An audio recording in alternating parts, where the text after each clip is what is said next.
Alors, en fait, je m'étais promise de ne plus trop m'arrêter au Nigeria. Mais force est de constater que, bon, j'ai pas pu résister. Donc, je me pose avec Cyprien et Quincy et la version française de ce livre, de ce roman que j'ai déjà en African Writer Series, mais je vous le montrerai certainement si j'ose enfin me poser chez moi pour vous faire une vraie vidéo. Là, je vais commencer ça. Je viens de sortir d'une lecture congolaise. Je viens de terminer Léopolis de Sylvain Bemba. C'est un petit roman qui fait vite fait 127 pages. Et je me lance dans la brousse ardente. Et c'est bizarre, ce mois de mars, j'ai beau chercher les femmes, j'ai plein de femmes dans ma palle, mais je suis pas, bref, je me laisse porter par la vie, on va dire ça comme ça. Donc, au lieu d'aller lire des femmes, je n'arrête pas de lire des hommes. Et c'est ça depuis le début de l'année. Je ne sais même pas si j'ai déjà lu une seule femme depuis le début de l'année, je ne pense pas. Je ne lis que des hommes, mais et puis j'aime les hommes, et puis, bon, ça fait voir. Tant pis.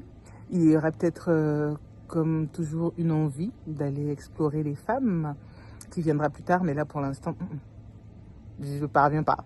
Et les romans qui m'attirent sont écrits par eux. Et je pense que cette année, inconsciemment, je me suis dit aussi qu'il fallait que je lise un maximum des African Writer Series, que ce soit en français ou en anglais, parce que j'aime bien, je fais la collection, ok, mais il y a beaucoup de romans, surtout même des autobiographies dans cette collection que je n'ai pas encore lues. Donc, on doit faire des efforts. Ok. La brousse ardente. Burning Grass. Burning Grass. Et je pense que même que dans l'African Writer Series, ça paraît plus petit, plus machin, mais dans la collection Présence africaine aussi, ça a l'air intéressant. Je vous en dirai un peu plus quand je serai avancée, parce que là, j'en suis qu'au chapitre numéro 2. Voilà. À tantôt. Bon, rebonjour. Je vous avais dit que je vous ferais un retour post-lecture de ça. Là, je suis fatiguée.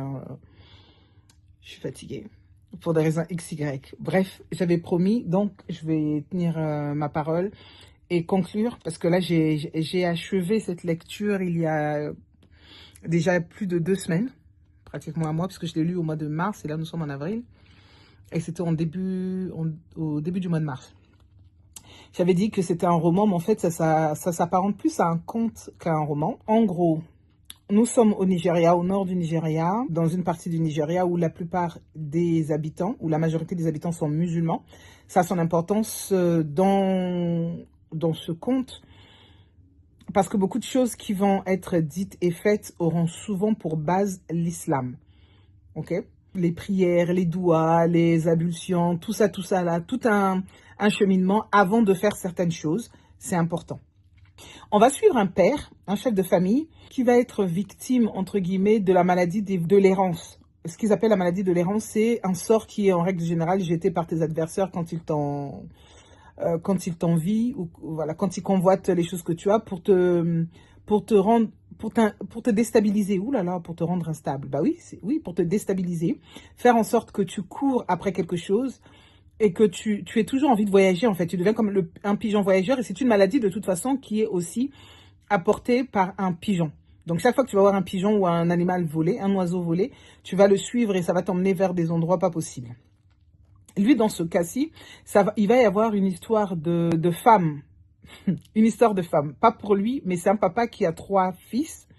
Et ce qui va souvent se répéter dans sa famille, c'est qu'il a un fils qui va souvent tomber amoureux des femmes que ses frères aiment. Ses frères-là sont brillants, ses frères ont de l'avenir, mais lui, il n'a rien pour, à mon sens, pour s'assumer ou pour s'imposer. Et donc, tout le temps, il va convoiter ce que ses frères ont. Quand son frère va tomber amoureux pour la première fois, l'un de ses petits frères en tout cas, le dernier né. Et le dernier né, c'est le fils que le papa préfère. C'est son cœur, c'est son poumon, c'est tout. Il va tomber amoureux d'une esclave qu'il avait achetée au prix qu'il avait racheté pour l'arracher, Fatima, je crois qu'elle s'appelle. Et il va enlever Fatima auprès de ses bourreaux en échange de 5 têtes de bétail. Et son dernier-né va tomber amoureux de cette Fatima et va vouloir l'épouser. Mais son fils du milieu, c'est lui le problématique, il va s'enfuir avec Fatima. Ok? Il va s'enfuir avec elle et ça va rendre le dernier malade, prêt à mourir parce qu'on lui a enlevé l'amour de sa vie. Entre-temps, il va aussi aller à la recherche, quand il va se lever, le papa, quand il va être saisi de la maladie, là, et qu'il va aller à la recherche de ce fils-là pour essayer de ramener Fatima à son dernier-né, il va rencontrer son fils aîné, qui lui aussi est devenu quelqu'un, il vit dans une autre ville, il est devenu quelqu'un, mais lui aussi va lui apprendre que il était sur le point de se marier, mais en fait, il n'a pas pu se marier avec cette femme-là, parce que son petit frère est passé par là et qu'il lui a piqué sa femme. Donc ce papa-là, en fait, c'était rigolo. Ce qui m'a ennuyé un petit peu dans ce livre, c'est que c'était très, j'ai envie de dire, c'était très linéaire, mais pas linéaire dans le sens de la narration, mais linéaire dans la direction que prenait le papa. Je ne sais pas si dans l'action du père, pas dans le roman en soi, quoique, dans le conte en lui-même, mais dans l'action du père. Il y avait pas, ça ressemblait à pas de la science-fiction, je sais pas comment vous appelez ça. Bref, je vois ça dans ma tête, mais j'aurais dû le formuler pour vous. Bref, il va y aller. Il va rencontrer dans ce voyage là où il va à la recherche, où l'oiseau le mène pour le perturber, parce que ce sont ses ennemis, hein, et je ne vais pas vous dire qui sont ses ennemis, parce que vous devez les découvrir en lisant La Brousse Ardente. Ce sont ses ennemis, en fait, qui vont l'aider à mon sens, hein, refaire sa vie, réunir sa famille. Je vous ai parlé de ses fils, mais il a aussi une fille qui est en train de grandir. Il a sa femme aussi qui est là, qui va jouer un rôle important, mais je ne vais pas vous raconter ce que la femme fait là-dedans. Ce que j'ai aimé, pour faire court, parce que je ne vais pas rester 10 ans à vous dire des choses sans vous dire quoi que ce soit. Ce que j'ai aimé, en tout cas, c'est l'oralité dans ce conte. L'oralité, vraiment, je le dis à qui veut l'entendre, moi je suis lingalophone, donc à la base, dans ma langue, tout est imagé. Et quand les gens parviennent à le faire, à vous emmener en fait avec eux, quand il bouge, tu bouges avec lui. Quand il arrive dans un endroit, en tout cas, c'est comme s'il y avait une caméra qui tournait, qui voyait tout ce qui se passait et tout, et on le vit avec le personnage principal. Il y a beaucoup de gens qu'il rencontre, hein. On nous parle aussi des conséquences de la guerre, de la fuite, etc.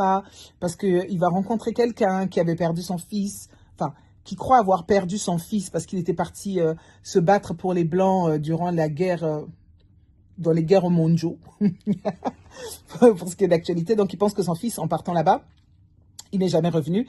Je ne vais pas vous raconter l'histoire. Bref, c'était rigolo, ça se lit hyper super vite et ça ne fait que...